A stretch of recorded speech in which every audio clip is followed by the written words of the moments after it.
I've been looking forward to this one. The topic is robotics, okay? So our first fighter is a gentleman named Don Schuerman from a company down the road in Cambridge called Pegasystems. Big on process automation and a fired up gentleman. Please give it up for Don Schuerman.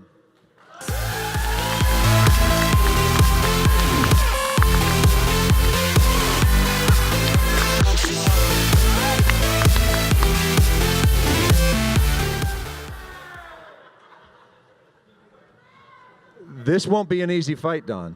I know. I know. I know. So Don's going up somebody that has their hands knee deep in robotic technology and automation. Her name is Jennifer Taylor, and she has a fan club too. And she is the Vice President of Jobs, Policy, and Industry Affairs, all right, for the CTA, which means she's a Washington wonk as well, all right? And she's an innovation expert, so please give it up for Jennifer Taylor.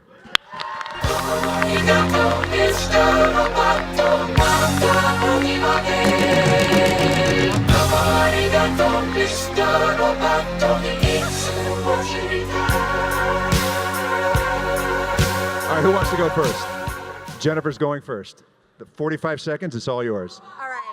Welcome, everybody, to the fourth industrial revolution. We are living in a world of digital transformation, automation, and robotics. I'm here to tell you that robotics matter, and we need to embrace them and not fear them. Businesses need them to fill jobs. Americans don't want mundane jobs.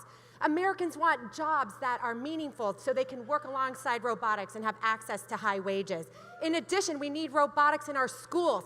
I've seen our CTA member companies, SoftBank Robotics with Pepper, teaching kids at a young age STEM and programming. And this is absolutely critical for filling our future pipeline. We need robotics in our homes. So I'm here to tell you, thank you, Mr. Roboto. You're helping me with my problems, and you're setting me free. And time. All right, Jennifer goes emotional early. Don. I'm sorry, Jennifer, but I am not yet willing to welcome the robotic overlords with open arms. Robotics is great, robotics is powerful, but we have to be careful. We can do bad things with robotics in terms of displace workers who we do not yet have programs to retrain. We can also do stupid things with robotics. There is a restaurant in Boston whose sheer purpose of its existence is that robots make your food. That is not a better experience for a consumer, nor is it a better experience for people who want to get a job in the culinary industry. So while I love the potential of robots to drive better experiences in automation, I think we got to be careful how and when we apply it. All right, Jennifer, 30 seconds to rebut. Okay, we do know that some mundane jobs are going to be displaced with robotics, but I told you, Americans don't want those jobs. They don't want the dull, dangerous, and dirty jobs. They don't want them. And the World Economic Forum predicts in the next 5 years, 58 million jobs will be unleashed due to the robotic movement. Don, 30 seconds. So a study by McKinsey found that 73% of robotic automation efforts in the enterprise fail because we don't know how to apply this stuff yet. So while I love the idea of removing boring jobs from our back offices and from areas of business, I also think that we have to understand how are we impacting the consumer by making these changes. Because at the end of the day, it's not just about companies cutting costs, it's about companies actually being able to give consumers experiences they want.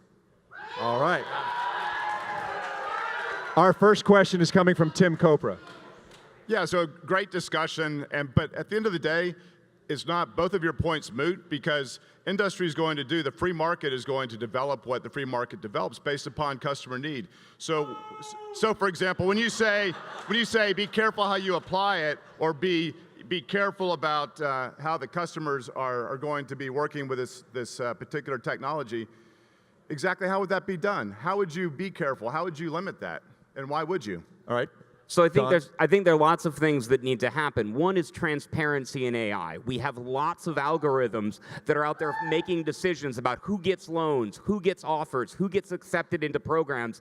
And if we don't make those transparent so we understand the data they are using, we can test them against biases, and we can ensure that they're making the right decisions at the right time, we're going to be handing ourselves over to racist chatbots made by Microsoft. And I don't think we want that. All right.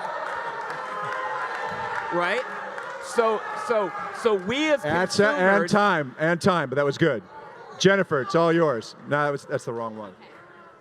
You got plenty of time. All right, yes, the market is responding, and the consumer tech industry is responding to what is going on. And I'm going to tell you that I have personally, firsthand, seen our companies using robotics from beginning to end to make things like ignition coils so that Ford can make the F1 Ford 50.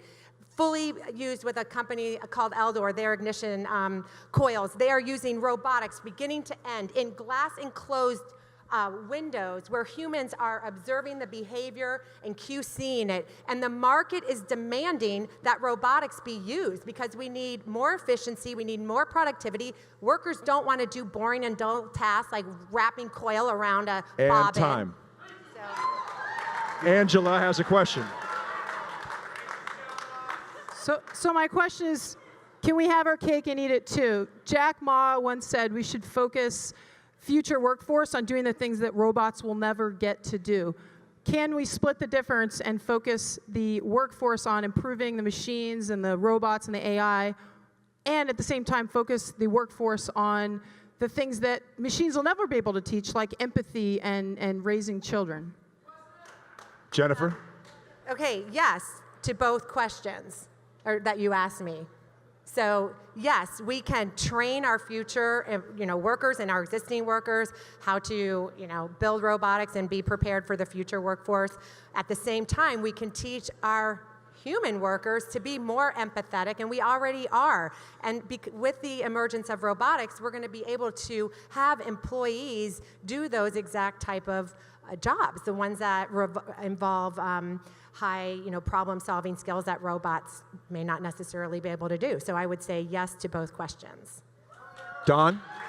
My wife texted me, and she's having a tougher fight than I am right now because my 7-year-old son asked where babies come from. And I think there are... Seriously, she just did. And I think there are some things that robots will never do. And I think the way that we can make the robot world safe is by teaching two things to the next generation. One is an understanding of how data works. We actually have to build people who aren't just code savvy, they're data science savvy, so they can build transparent algorithms that work. The second thing we need to do is we need to teach empathy, because more and more the jobs that humans do are going to be the ones that actually involve engaging empathetically with other human beings. This is a close one. All right, get out your phones and vote. Don Schuerman barely squeaking it out.